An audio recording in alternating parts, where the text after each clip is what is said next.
Hello students, आज हम हमारी कक्षा 5 की हिंदी पाठ्यपुस्तक के सदाचार पाठ के प्रश्नोत्तरों पर चर्चा करेंगे। सबसे पहले है उच्चारण के लिए। आप इन सभी कठिन शब्दों का उच्चारण करेंगे।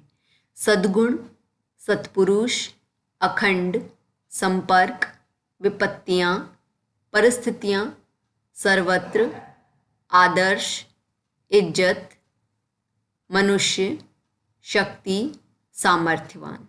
इसके बाद है सोचें और बताएं। प्रश्न 1, सदाचार किसे कहते हैं? सदाचार अच्छे व्यवहार को कहते हैं। प्रश्न 2, विपत्ति में क्या करना चाहिए? विपत्ति में हमें कभी भी विचलित नहीं होना चाहिए। प्रश्न 3, सद्गुण से क्या तात्पर्य है? सद्गुण का तात्पर्य है अच्छे गुण। इसके बाद है लिखें, रिक्त स्थानों की पूर्ति करें। ए है मनुष्य एक, यहाँ आएगा सामाजिक प्राणी है, समाज में रहकर वह कई तरह के काम करता है। ब, सदाचारी बनने के लिए ईमानदार होना आवश्यक है।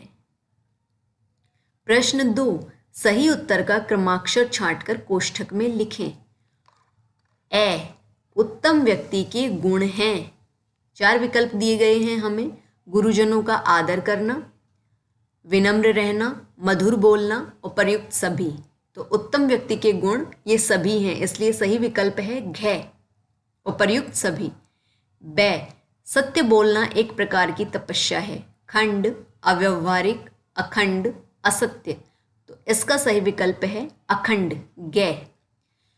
प्रश्न 3, व्यक्ति के सदाचारी होने की पहचान किससे होती है? इसका उत्तर है व्यक्ति के अच्छे व्यवहार से ही उसके सदाचारी होने की पहचान होती है।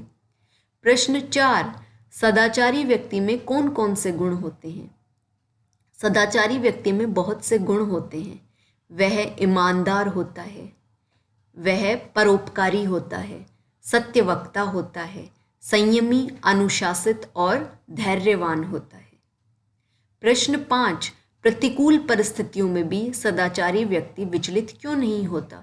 क्योंकि उसमें असीम धैर्य और सहन शक्ति होती है, इसलिए वह प्रतिकूल परिस्थितियों में भी विचलित नहीं होता है। प्रश्न 6, सदाचार सफलता का मार्ग है, कैसे? सदाचारी व्यक्ति, इसका उत्तर है सदाचारी व्यक्ति में बहुत सारे गुण होते हैं और उन गुणों की मदद से व्यक्ति अपने अंदर निहित असीम शक्ति को जागृत कर लेता है और इस वजह से वो कठिन से कठिन कार्य भी आसानी से कर पाता है। इसीलिए सदाचार को सफलता का मार्ग बताया गया है। प्रश्न 7, महापुरुष हमारे आदर्श क्यों हैं? इसका उत्तर है महापुरुष अपने अंदर निहित असीम शक्तियों को जागृत करके अपने को सामर्थ्यवान बना लेते हैं और वो बहुत से महान कार्य करके जाते हैं। तो हम भी ये चाहते हैं कि हम भी उनके जैसे ही बने, इसलिए उनका सद्व्यवहार हमारे लिए आदर्श बन जाता है। इसके बाद है भाषा की बात। शब्दांशों और शब्दों को जोड़कर नए शब्द बनाएं और अर्थ जानें। जैसे अनु शब्द में शासन जोड़ के बना है अनुशासन। इसके बाद है अनुप्रेरणा, फिर है अनुरूप। इन सब में अनु जुड़ा है और शासन, प्रेरणा और रूप इसके पीछे लगे हैं और फिर इनके साथ जुड़ने से ये एक अलग ही अर्थ दे रहे हैं। इसी तरह से हमें दिया गया है बे उपसर्ग। अच्छा, उपसर्ग क्या होते हैं? देखो नीचे दिया गया है कि जो शब्दांश जो किसी अन्य शब्द के आगे लगते हैं वे उपसर्ग कहलाते हैं, या फिर ये शब्दांश हैं, पूरा शब्द नहीं है बल्कि शब्दों का एक अंश है जो किसी शब्द के आगे, आगे से मतलब है जैसे ये ईमान है, ईमान से पहले लगा है बे और इसमें लग के वो उस शब्द के अर्थ में ही परिवर्तन कर देते हैं। ईमान एक अलग चीज होती है और जब इसमें बे उपसर्ग लगता है तो ये क्या बन जाता है? बेईमान। और बेईमान अलग चीज होती है, विपरीत अर्थ हो गया है ना। तो इसी तरह से बे उपसर्ग लगाकर आपको और भी शब्द बनाने हैं। जैसे बेदाग, बेमिसाल, है ना। इसके बाद है महा प्लस पुरुष, ये बनेगा यहाँ महापुरुष।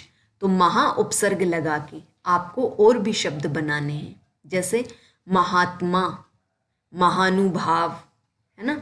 इसके बाद है पर प्लस उपकार, तो यहाँ परोपकार, ये शब्द बनेगा परोपकार। इसी तरह से आपको पर उपसर्ग लगा के और नए शब्द बनाने हैं, जैसे परलोक, परहित, ठीक है। इसके बाद आता है विपरीत अर्थ वाले शब्द लिखें।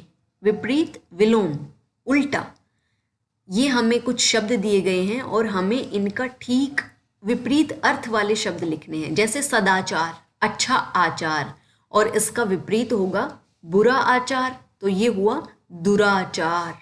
सदाचार, दुराचार, ईमानदार, बेईमान, सम्मान, अपमान, निर्भय, भयभीत, अनुकूल, प्रतिकूल, सद्गुण, दुर्गुण, ठीक है। इसके बाद है यह भी करें, तो इसमें आपको दूसरा वाला करना है।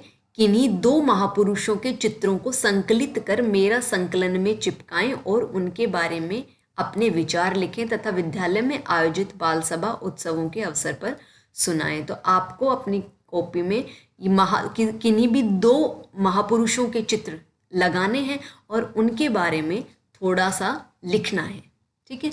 तो ये आपका गृह कार्य था, इसे आपको अपनी नोटबुक में करना है और इसे याद भी करना है, ठीक है। आज बस इतना ही, धन्यवाद।